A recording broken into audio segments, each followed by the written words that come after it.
चलिए आज फिर हम लोग एक बार एक नए वीडियो के साथ हाजिर हैं।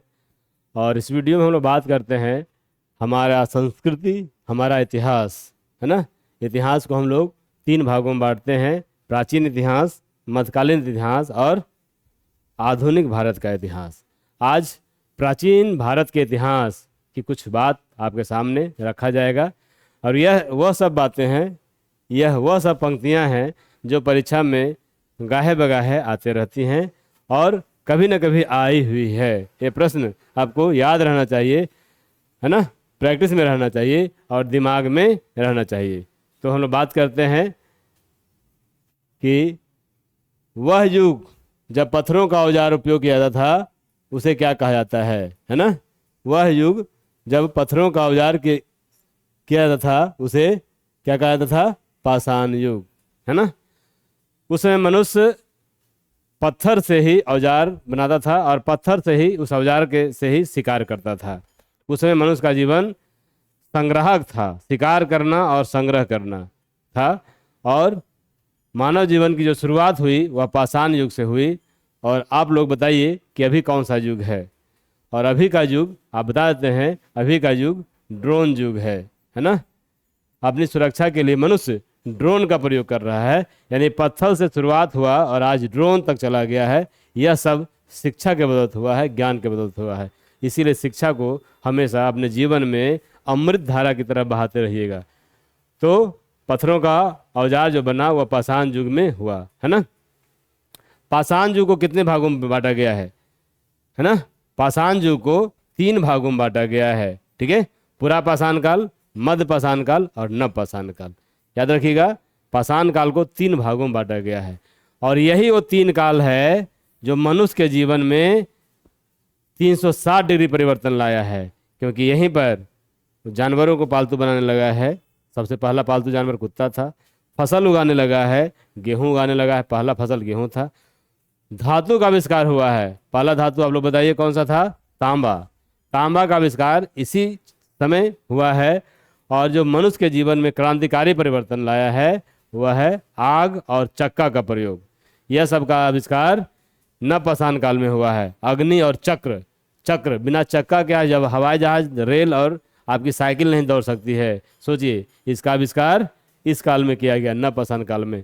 तो पाषाण काल को तीन भागों में बांटा गया है: पूरा पाषाण काल, मध्य पाषाण काल और नव पाषाण काल। पाषाण काल युग मानवों की आजीविका का मुख्य क्या था? क्या चीज से वह अपना जीवन यापन करता था? तो अभी बताए थे आपको, वह शिकार करता था और उसको जमा करता था, है ना। शिकार करना और संग्रह करना, है ना। हंटर एंड गेदर, इसको अंग्रेजी में कहा जाता है हंटर और गेदर। हंटर और गेदर करता था और शिकार करता था और उसको जमा करता था। आज भी हम लोग वही करते हैं, शिकार करते हैं, मतलब पढ़ाई कर रहे हैं नौकरी के लिए, नौकरी पाएंगे, पैसा आएगा, उसको हम लोग जमा करेंगे, उसी का बदला हुआ रूप है। पाषाण युग के मानव, जिन्हें आदि मानव भी कहा जाता था, है ना, आदि मानव भी कहा जाता था, के द्वारा प्रथम आविष्कार किसका किया गया? चलिए, यह क्वेश्चन में आया हुआ है। आग का आविष्कार की बात करें तो तांबा का भी इसका आविष्कार हुआ है ना। आग का आविष्कार हुआ है, चक्का का आविष्कार हुआ है, तो उसमें आग का आविष्कार पहले हुआ है। पाषाण काल में मानव द्वारा बनाया गया पहला महत्वपूर्ण औजार क्या था? एक्स था, कुल्हाड़ी। सबसे पहला औजार जो मनुष्य बनाया, पत्थर का कुल्हाड़ी बनाया था, अभी बताए थे, है ना। पत्थर से ड्रोन तक का सफर, अभी क्या औजार बनाया हुआ है? ड्रोन का बनाया हुआ है ना।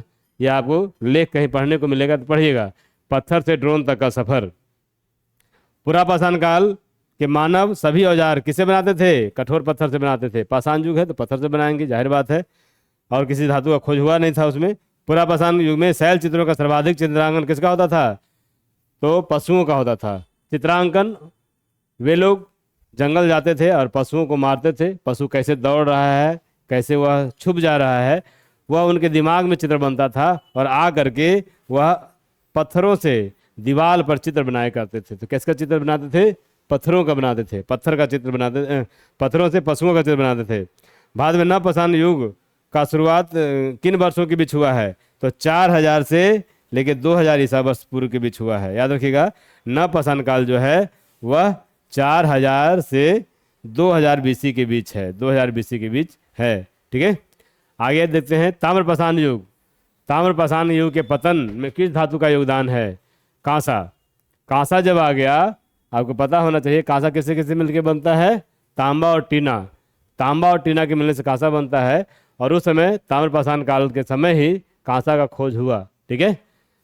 ताम्रपाषाण में सबसे पूजनीय पशु कौन था, सबसे अधिक पूछा जाता था, है ना, सांड को पूजा जाता था। ठीक है। C14 रेडियो कार्बन, C14 जैसी नवीन विश्लेषण पद्धति के अनुसार सिंधु घाटी सभ्यता का डेट क्या तय किया गया है। बहुत इंपॉर्टेंट क्वेश्चन है। 2350 से 1750 हड़प्पा सभ्यता या सिंधु घाटी सभ्यता का काल माना गया है। कार्बन डेटिंग से उसकी आयु का पता लगाया गया है। हड़प्पा सभ्यता का सबसे पहला पता कब और किसके द्वारा किया गया, है ना, तो 1920-21 में दयाराम साहनी और जॉन मार्शल के निर्देशन में खुदाई की गई थी। उसी से हड़प्पा सभ्यता का पता चला है। सबसे पहला उल्लेख खनन के द्वारा किया गया है।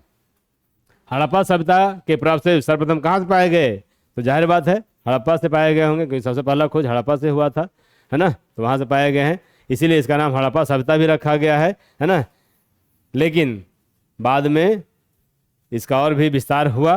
हड़प्पा सभ्यता के नगर और कस्बे का आकार विशाल खंडों में विभाजित थे। कैसा था, वो आयताकार था, है ना। आपको बता दें उस समय नगरीकरण का दौर था। इस समय मकान सुसज्जित बनते थे, वैज्ञानिक ढंग से बनते थे, इसीलिए हड़प्पा सभ्यता का जो बड़ा बड़ा खंड था वो आयताकार था। हड़प्पा सभ्यता का दूसरा प्रमुख स्थल कौन था, मोहनजोदड़ो।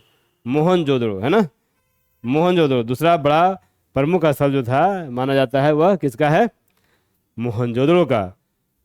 इन सब के बारे में विस्तार से आगे चर्चा होगी, जिसमें बताया जाएगा कि मोहनजोदड़ो किस नदी किनारे है, कौन खोज किए, इसकी चर्चा होगी। लेकिन अभी आपको वन लाइनर में इतना याद करना है। हड़प्पा सभ्यता का सबसे पूर्वी स्थल कौन सा है, सबसे पूर्व में आलमगीरपुर। आलमगीरपुर है सबसे पूर्व में, है ना। हड़प्पा सभ्यता का सबसे पश्चिमी प्रस्थल कौन सा है, सुतकागेंडोर, पाकिस्तान में पड़ता है सुतकागेंडोर। किस नदी किनारे है सुतकागेंडोर, तो दास्क नदी किनारे है। पाकिस्तान में दास्क नदी किनारे सुतकागेंडोर है, वहीं पर यह है। हड़प्पा सभ्यता किस प्रकार की सभ्यता थी, शहरी और व्यापारिक।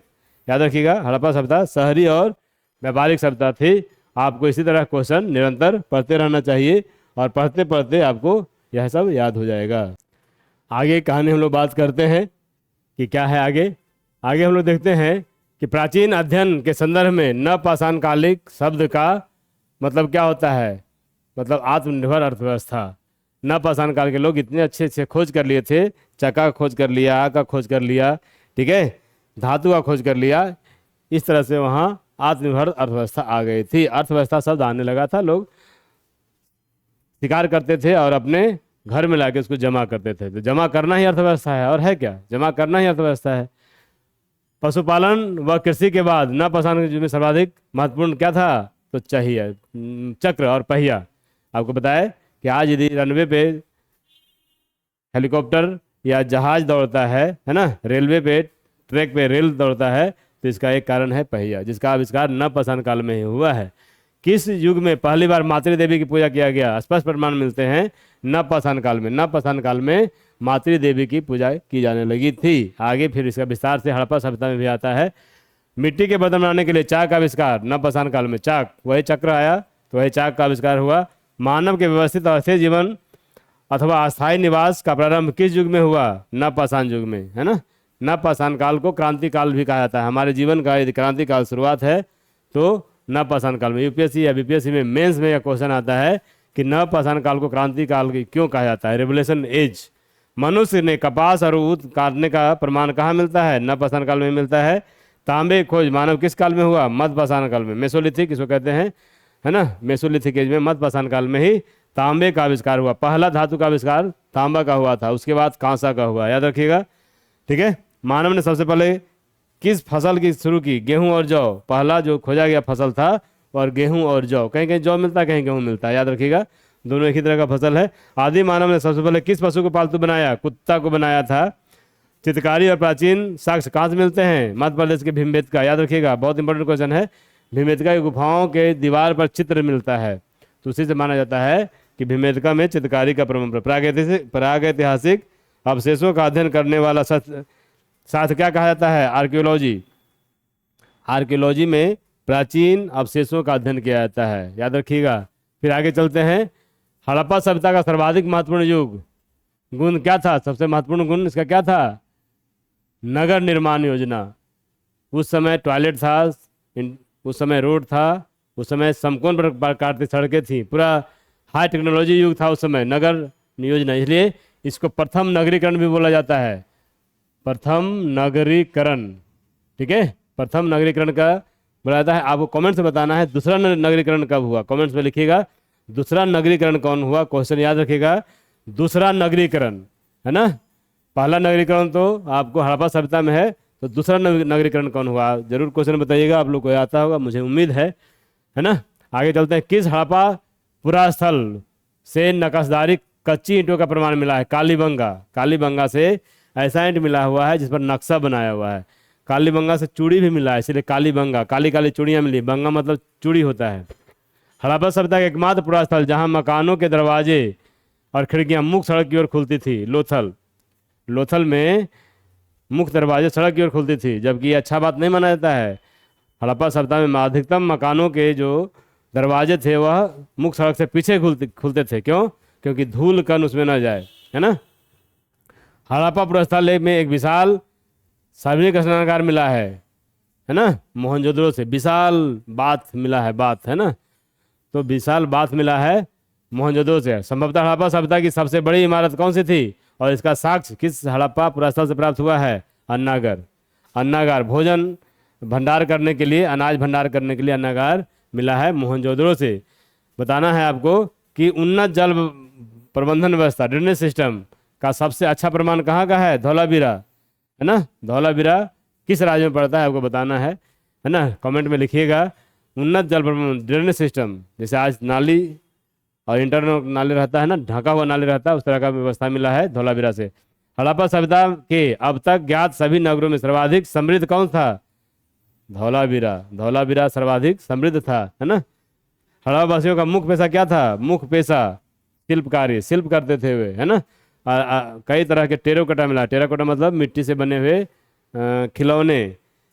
किस हड़प्पा पुरास्थल के मन के बनाने का कारखाना मिला है? मन का बनाने का कारखाना लोथल और चनहुदाड़ो से मिला है।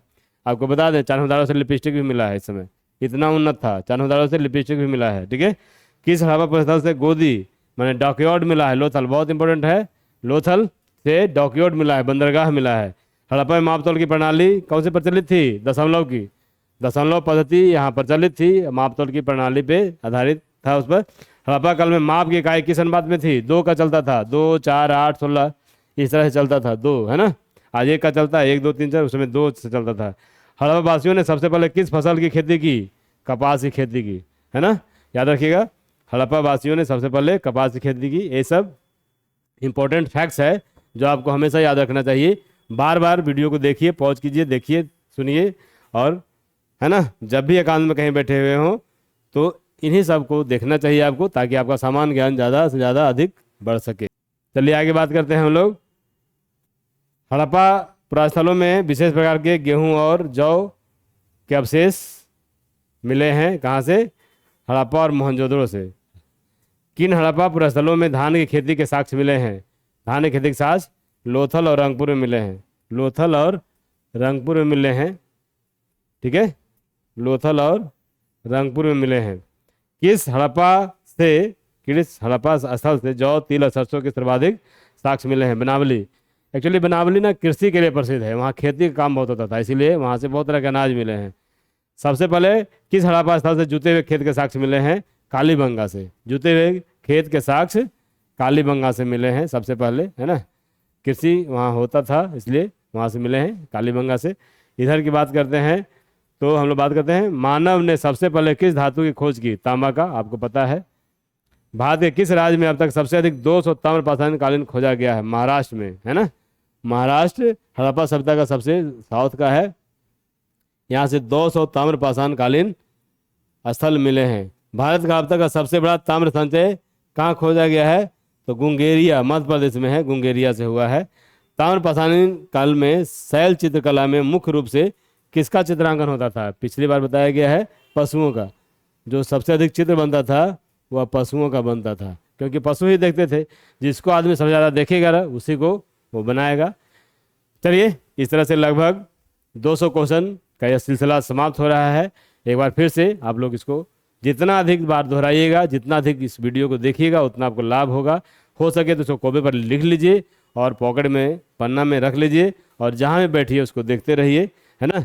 और अधिक से अधिक लोगों के पास शेयर कीजिएगा, चैनल को सब्सक्राइब कर लीजिए और लोगों को भेजिए ताकि लोगों को भी इसका लाभ मिल सके। चलिए, बहुत बहुत धन्यवाद।